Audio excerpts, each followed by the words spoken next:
Maybe starting with the fact that the Ravens were 6.5-point underdogs going on the road facing the San Francisco 49ers, a team that everyone thought the Ravens had no chance against, or specifically a couple media heads. So to frame this, Mike Florio, before the game started, I believe it was like Thursday or Friday before, Mike Florio came out, and it's all over the place. So I didn't actually bring up that specific video because I thought that enough people had seen it. But if you guys haven't, essentially Mike Florio came out and said, hey, I think the 49ers are going to kick the shit out of the Ravens. And it's not even going to be close. And he went on to even say, like, he like doubled down and was like, if this is the Super Bowl matchup, it's going to be like the worst Super Bowl matchup ever. He said it's going to suck. Yeah. Said straight up, it's going to suck. It's a very bold statement. Very bold. Obviously now it's super bold, but even at the time before. Talk about a hot take. And I think the part where I wanted to bring up is the part sandwiched in between that, Brad, was the thing of I'm not trying to be disrespectful.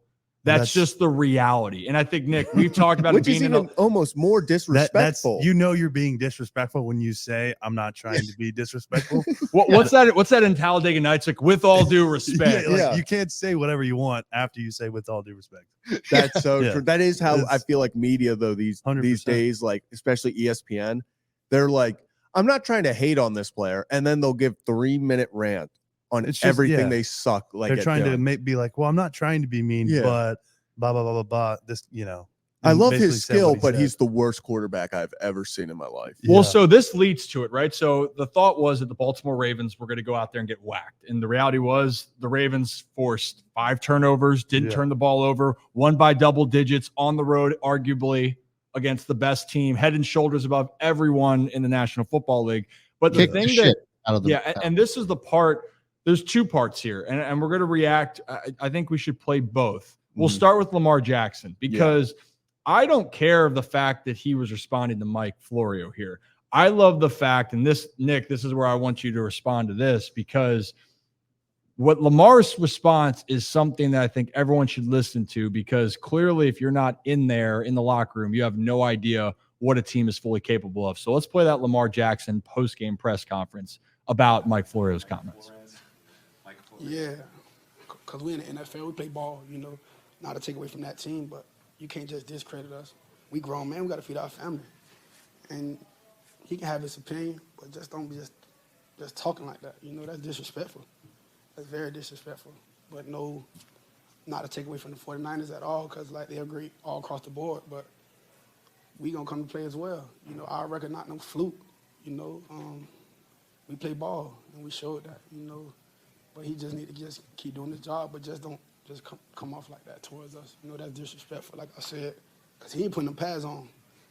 If he ain't putting them pads on, I feel like it would have been different for him. He wouldn't say that. He'd be respectful, But because I say that to say this, we respectful to our opponents. Our opponents was respectful to us. But a guy who not even playing against us just come out just being disrespectful. I guess he wanted more views on his little channel. We're going to leave it at that. It's a great ending. So there it is. So, Nick, and you and I both know this being in a locker room, but specifically, this locker room. Your initial reaction anytime you hear that is what? I mean, I couldn't agree with Lamar more, I think Harb says it all the time. One of the best things about, playing in the NFL is you get to suit up every Sunday. No matter what they say Monday to Saturday, it doesn't really matter. You put the pads on Sunday against the other team and you go man for man and try to play the best you can and win a game. And I think Lamar is 100% right. It's very difficult for someone who, obviously didn't play in the NFL. Who, I don't know his background and his history with football and sports in general, but it's that's what they do. I mean, that's what he gets paid to do. It's his job. So he's going to say whatever he's going to say. But I do think it was very disrespectful that, we were 11-3 going into that game. We've played some really, really good teams this year, and we've shown that we can handle anybody. And I think last night just proves that even more so. Like, our defense is one of, if not the best defense in the NFL. And Lamar's playing at MVP level. I think everybody can agree with that. Whether the stats are there or not, we're 12-3, the number 1 team in the NFL, win away from being the 1 seed in the AFC, which is an extremely competitive conference. And, I think that was a tough thing to say. I mean, it's a hot take, obviously.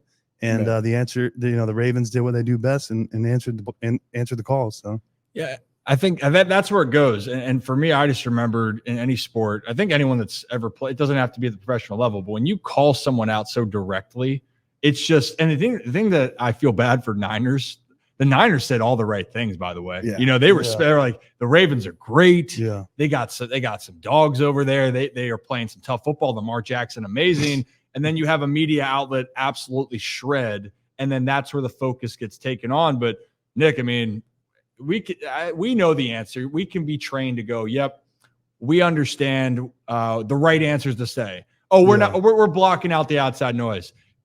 It was obvious that the Ravens heard the noise. Yeah.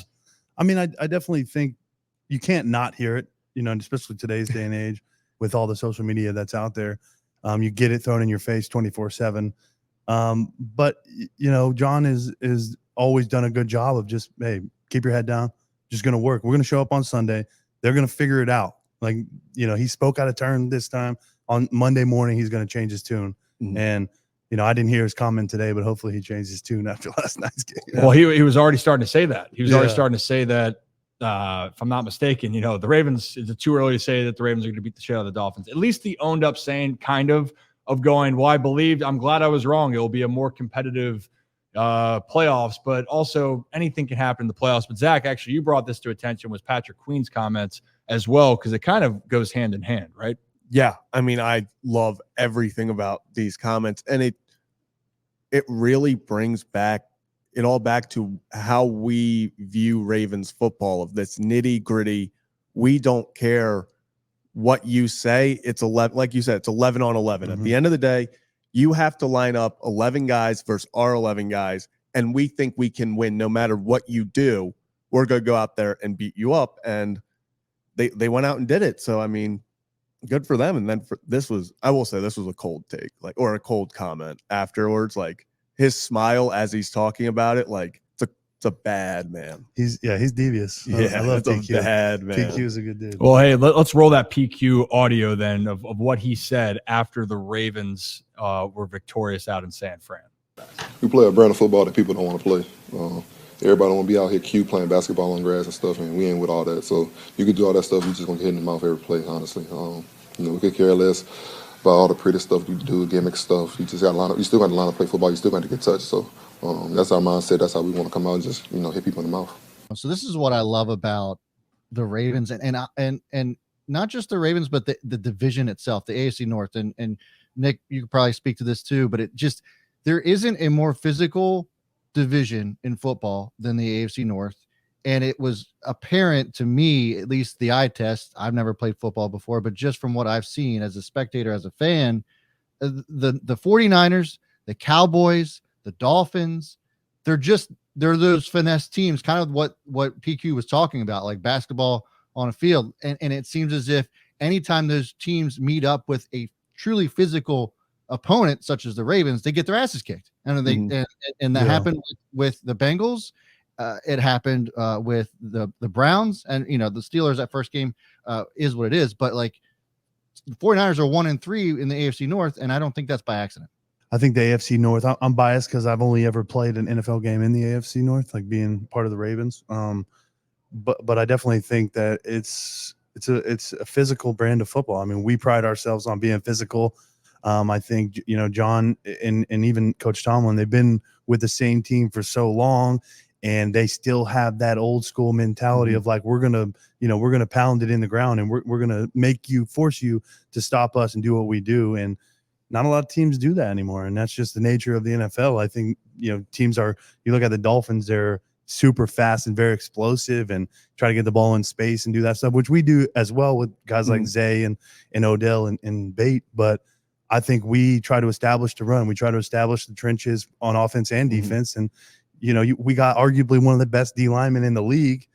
And then we got the two best, the tandem at linebacker with Roquan and PQ. And I just think our brand of ball is different. And it's been that way in Baltimore forever. I think we pride ourselves on, getting those type of players that high effort, high energy, very physical type guys that love playing offense, defense, and special teams. And, I think that's a testament to who Coach Harbaugh is as a person and as a coach.